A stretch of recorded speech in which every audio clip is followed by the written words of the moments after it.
Hashtag, je voulais vous parler de The Playlist.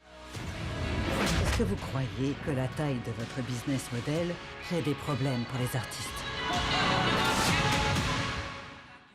Une série qui est actuellement sur Netflix, qui raconte l'histoire de Spotify, vous savez, ce service de streaming qui est devenu notre jukebox contemporain. Alors il faut savoir que ce mec qui a créé Spotify, eh bien, il avait une envie de rendre accessible à tous la musique sans la payer, que ça se devienne gratuit. Spotify, là où ça a été fort, c'est que ça a permis de mettre la musique vraiment gratuite en échange d'écoute de pub. Et puis pour une version premium, eh bien, on paye pour avoir accès à toutes ces musiques sans limite et en accès immédiat sur son téléphone, sur sa tablette, etc. Mais il ne faut pas oublier l'artiste derrière tout ça. L'artiste aujourd'hui sur Spotify ne gagne que 0,004 centimes par écoute, ce qui est un non-sens puisque c'est la chanson qui est le produit majeur d'un Spotify. Première chose qui est regrettable, c'est de toujours pas plus payer les artistes qui ne gagnent que des clopinettes à chaque écoute. Deuxième sujet, eh bien c'est dommage que Deezer, qui est français, ne soit pas passé devant Spotify. Le problème, eh bien c'est parce que le catalogue aujourd'hui de Spotify est plus large que Deezer. Il y a une interface graphique qui est meilleure. Aussi, les algorithmes des playlists ont été faits avant. Ils nous proposent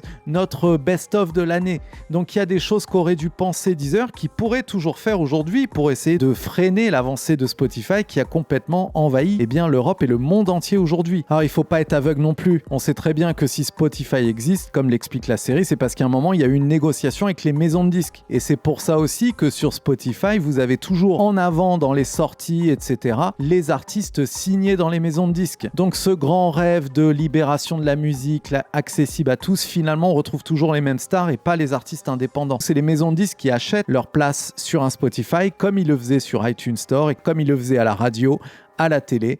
Ils placent leurs artistes en avant et c'est pour ça que les gens finalement n'écoutent pour 90% des gens que les artistes les plus connus.